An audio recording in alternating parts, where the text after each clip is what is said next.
Caroline está sentada em uma sala. Seu pai então entra na sala e informa que a Grace irá voltar para o interior. Então Caroline não irá ver ela em mais nenhum círculo social ou na capital. Caroline agradece, mas seu pai olha para ela com um olhar de desprezo, enquanto manda ela ser mais cuidadosa. Resolver esse problema não foi nada demais, mas se ela continuar cometendo erros assim, uma hora será problemático. Ela deve se lembrar de sempre ser cuidadosa para não perder o valor nessa sociedade.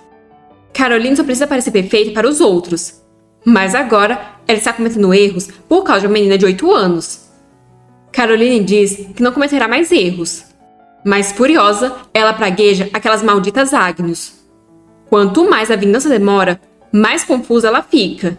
E assim como o veneno, mais o ódio cresce e se torna poderoso. Caroline nunca perdeu para ninguém nessa vida. Se for para ela cair direto no abismo, então ela fará questão de levar a Raquel junto, custe o que custar. Ela pergunta para o pai se a criança ilegítima da família Agnes se tornou companheira do príncipe herdeiro. Caroline pede para, por favor, a Raquel deixe ela apreciar o desespero dela. Raquel está provando umas coisas e já pergunta para o Marcos qual é a próxima. Marcos informa que a sede dos Greywood terminou de ser construída. Então, a partir de agora, os acordos comerciais serão ao redor do Ducado Agnus. E, novamente, Raquel aprova. Marcos então diz que, como os acordos existentes serão mantidos e herdados pelo Ducado, um determinado valor será depositado sem quaisquer problemas. Raquel então pede para ele organizar todos os documentos que ainda precisam ser assinados no topo da pilha. Eu não sei porque esses dois estão tão exaltados. Mas enquanto Marcos grita que está tudo pronto com base nos dados que a Raquel pediu, Raquel simplesmente aprova tudo. Chega no fim, ambos estão acabados, e Anne implora para que eles parem de trabalhar. Acabada, Raquel pergunta se ainda falta alguma coisa. Marcos pede para eles pararem um pouco, mas Raquel diz que é bom ficar distraída. O motivo pelo qual ela está trabalhando feito louca é aquele homem.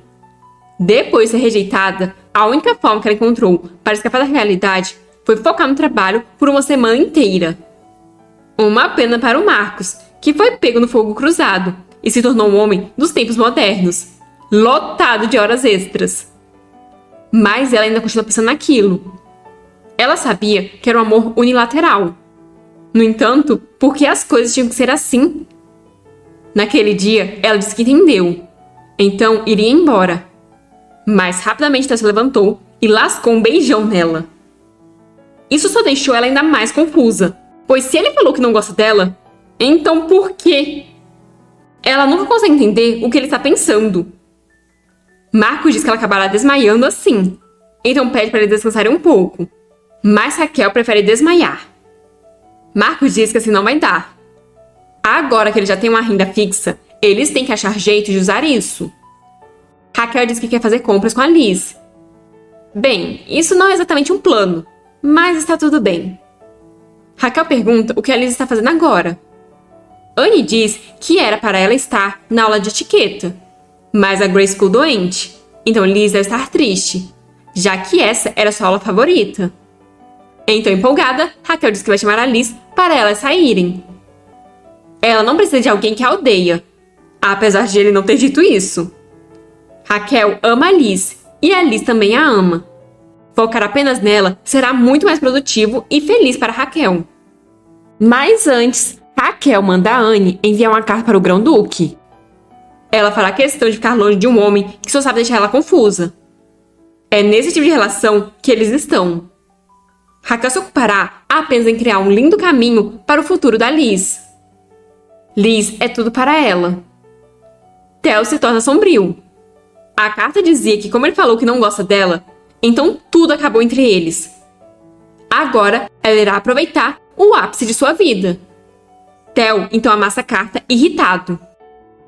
Liz está animada para fazer compras. Então, a partir de agora, o amor da Raquel será apenas para Liz, pelo resto de sua vida. Enquanto Theo está mandando Dante descobrir tudo que a Duquesa Agnus irá fazer. O imperador pergunta se isso é verdade. Seu assistente responde que sim, já que ele verificou diversas vezes antes de passar a informação. O imperador então percebe que o motivo pelo qual a Duquesa Agnes conseguiu o apoio das 5 guildas foi por causa do símbolo do rei mercenário. A história do símbolo do rei mercenário é um conto de fadas insignificante, mas que circula entre o povo, o que torna impossível de não ser conhecido. Agora foi provado que o rei mercenário ainda está vivo, e a Duquesa Agnes usou o poder que o símbolo dele detém. O que o imperador não está entendendo é porque esses dois ainda são vivos, já que ele usou a erva de Pierro, que é um veneno poderoso que nem mesmo a família imperial é capaz de curar. E ele sabe bem o quão poderoso a erva e seu efeito são. Mas tanto a Raquel quanto o Javids estão bem, mesmo após tomar esse veneno. Impossível ser apenas uma coincidência. Como ele imaginou, a Duquesa Agnes tem relação com isso. Ela curou o rei mercenário e a si mesma, e colocou o insano rei mercenário sob o seu controle. Então o imperador manda seu assistente conseguir informações sobre os Agnos. Ele quer saber tudo, desde o ponto mais fraco ao mais forte, e até mesmo o que ela planeja. Em pensar que o problema dele não seria o grão-duque ou o rei mercenário, mas sim aquela mulher. Uma mulher que foi capaz de colocar uma coleira em 2 figuras tão poderosas. Um empregado está recepcionando a Raquel e a Liz, e informa que o príncipe herdeiro está esperando. Raquel pede para serem levadas até ele. Mas ela não está entendendo para que toda essa urgência, já que assim que ela voltou, o imperador enviou de imediato uma carta convidando a Liz. Mas está tudo bem, e vai continuar assim, pois ela tem conseguido resolver tudo até agora. Além disso, o alvo do imperador não é a Liz, mas sim a própria Raquel. Aquele é o palácio abandonado da família imperial. Um local completamente deixado de lado, ao ponto de ser até difícil acreditar que pertence à família imperial. E no meio desse lugar, de forma cômica e tratado como um palhaço, está o príncipe herdeiro. Raquel só pode praguejar o imperador de velho sujo e maligno. A empregada informa o príncipe de que eles têm convidados, mas o príncipe diz ter certeza que elas não querem estar ali também, então podem apenas ir embora. Raquel mantém um sorriso no rosto para esconder a raiva, já que ela não gostou da forma que foram cumprimentadas pelo príncipe. Até porque a Liz treinou muito a forma correta de se apresentar. Mas enfim, ele é apenas uma criança, então ainda não deve conseguir esconder sua hostilidade. Raquel pergunta se ele se lembra do que ela disse naquele banquete. Ela diz que o império crescerá e florescerá lindamente como uma flor de ameixeira no inverno, após anos de sofrimento. As flores de ameixeira florescem e emitem um agradável cheiro após ter suportado silenciosamente o rigoroso inverno. Então ela pede para ele se lembrar de suas palavras. Em outras palavras, o que ela está querendo dizer é que não é para ele mostrar sua hostilidade. Ele deveria esconder suas garras. Ela não é inimiga dele, então ela pede pensamento que ele não seja hostil com sua Liz. Se ela pudesse falar isso em voz alta, ele já teria entendido. Raquel informa que voltará mais tarde para buscar a Liz, e Liz concorda com um brilhante sorriso. Assim, elas se despedem, e Raquel pensa que vai ficar tudo bem. A empregada diz que vai buscar alguns lanchinhos, enquanto Liz olha para todos os lados. O príncipe pergunta com o que ela está tão curiosa.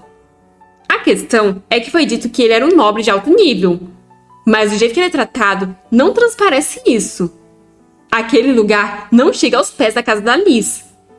Mas a Raquel pediu para ela ser cuidadosa. Então, com a expressão mais fofa e radiante, ela diz que a primeira vez vem de onde o filho do rei mora. Então, ela está um pouco curiosa. O príncipe fica confuso por ter sido tratado como o filho do rei e diz que é o príncipe herdeiro. Mas ele acha melhor eles só esquecerem isso e pergunta quantos anos ela tem. Liz responde que 8 e pergunta a idade dele. O príncipe diz que tem 10, o que deixa Liz confusa, já que eles têm a mesma altura. Fica um clima estranho e o príncipe se vira envergonhado. Ele sabe que seu cabelo está parecendo pelo de cachorro e que seu corpo é fraco e magro. Mas o alimento que enviam para lá é apenas o suficiente para ele não morrer. Então ele não tem escolha. Chegando a uma porta, ele pede para Liz entrar. Como hoje ele tem uma convidada, seu tio permitirá que ele coma algo melhor, além de vestir essa roupa estupidamente chique. Por hoje, ele estará bem. Liz entra na sala pensando que é uma bagunça. Mas ela se vira para ele com um sorriso inocente no rosto. A inocência é capaz de trazer estabilidade até mesmo em lugares como aquele. Em comparação com essa menina alegre e brilhante, o príncipe não passa de um miserável infeliz. Mas se ele ficar ao lado dela, que não conhece esse inferno, ele será capaz de alcançar alguma luz? Se pelo menos hoje ele puder tratar e ser tratado como uma criança inocente... Alguém entra sem bater e ainda briga com a empregada por ela estar levando aqueles lanches para o príncipe. Esse é o primeiro filho do atual imperador, Felice, mas vou chamar ele de Felipe. Ele diz que é repugnante o príncipe estar recebendo uma convidada. O príncipe fica nervoso, mas ainda assim ele segura a mão da Liz e coloca ela atrás de si como se quisesse protegê-la. Ele não entende porque o Felipe vem incomodar ele justo hoje. Felipe zomba do príncipe por ele ter entrado na frente da convidada como se fosse um cavaleiro ou algo do tipo. Mesmo se tremendo, o príncipe manda o Felipe ir embora. Mas Felipe pergunta se o príncipe quer mesmo que ele vá embora com uma convidada ali. É engraçado o príncipe estar recebendo alguém sendo tão deplorável assim. Então ele empurra o príncipe e se aproxima da Liz. Segurando o braço dela, ele comenta que até que a irmã da duquesa é bonita. Só que ele acha essa situação bem cômica, já que ela é a bastarda dos Agnus. O príncipe não percebe que foi por isso que o tio apresentou aquela criança a ele. Ele sempre diz que coisas inferiores combinam com o príncipe exilado. Enquanto isso, o Felipe continua tentando se aproximar da Liz. Ele diz que mesmo que ela seja uma bastarda, ainda é irmã da duquesa. Então pergunta por que ela não faz companhia a ele, já que isso seria bem mais vantajoso para ela. Liz percebe que um revelou seu lado medíocre e o outro se mostrou uma pessoa fraca de corpo e mente. Então ela não pode deixar de se perguntar se todas as pessoas da família imperial são tão vazias e simplórias assim. Liz diz que irá esperar pela irmã dela ali. E Felipe acha que talvez seja o mal de uma bastarda gostar de coisas inferiores assim. Mas isso apenas começa a irritar a Liz. Felipe então diz que talvez ele deva mostrar a ela quem é a escolha certa entre eles. Nisso, ele segura o príncipe pelo colarinho e se prepara para socar o menino. Se fingindo de fraca e inocente, Liz cobre as orelhas e dá um gritinho quando o primeiro soco vem. Ela se pergunta se deveria salvar o príncipe, enquanto Felipe continua a socar o príncipe e a dizer que a Liz não sabe quão merda ele é. Então ver algo assim fará ela ter consciência. Felipe pede para Liz olhar e pergunta se ela acha que um moleque inútil como o príncipe é bom para ela. Olhando para ela, ele consegue imaginar bem qual é o nível dos Agnus. Felipe prepara outro soco, mas dessa vez Liz pulou na frente, levando o soco no lugar do príncipe. O príncipe só consegue ver a Liz cair na sua frente. Com lágrimas nos olhos, Liz pergunta por que ele bateu nela. Os Agnus são uma família nobre que tem estado no Império Castro desde sua fundação. Uma família que estava enfraquecida, mas sob novo comando, venceu a guerra por procuração mais recente do Império. Uma família que doou o território do condado Vikings à família imperial após a guerra, e a única família capaz de fazer negócios estáveis com o temido Grão-Duque Lexville. Felipe grita que a culpa é dela, não dele, já que ela entrou na frente. Liz apenas continua a chorar, enquanto diz que está doendo. O príncipe percebeu que a Liz tentou salvá-lo, e se morde de raiva por uma bastarda está tendo mais coragem do que ele. Então novamente ele entra na frente da Liz, enquanto grita para o seu primo sair dali. A empregada Felipe se aproxima dele, pedindo para eles irem embora. E o Felipe acaba saindo, mais irritado. O príncipe dá ordem para sua empregada fechar a porta quando sair e cuidar do ferimento dela. A porta então é fechada, deixando as duas crianças sozinhas ali. O príncipe não se desculpa com a Liz, pois foi tudo culpa dele. Ele pergunta se está doendo muito e pede para ver. Mas então Liz sai do personagem de menina boazinha e com olhos frios diz que não dói tanto assim. Felipe pode ser alto, mas não é tão forte. Liz se levanta e se ajeita, como se nada tivesse acontecido, enquanto o príncipe está mais confuso do que segue o tiroteio. Liz manda ele parar de ficar parecendo idiota e ajudá-la. Se aproximando dele, ela pergunta se ele não quer vingança. O príncipe fica confuso, então Liz pergunta se ele é idiota. Ela segura as roupas dele e as tira com tudo. Depois ela explica que ela é a preciosa irmãzinha da duquesa Agnus e a filha mais nova da quarta maior família ducal daquele império. Liz tira a tiara da cabeça e a joga no chão. Então começa a bagunçar o cabelo do príncipe, que fica sem entender o que ela está fazendo. Se ela agir de forma agressiva, irá colocar sua irmã em perigo. Então ela não será mais a predadora, mas sim a presa. Ninguém pode ousar ser desrespeitoso com ela. Gente, que episódio foi esse? Se me dissessem que foi a Alice que entrou na história, eu acreditaria totalmente. Essa menina sabe fazer umas jogadas muito boas. Mas só vamos saber qual é o plano dela no próximo episódio. Você já tem alguma ideia do que ela está tramando? Deixe nos comentários e não se esqueça de deixar o like e hypar o vídeo.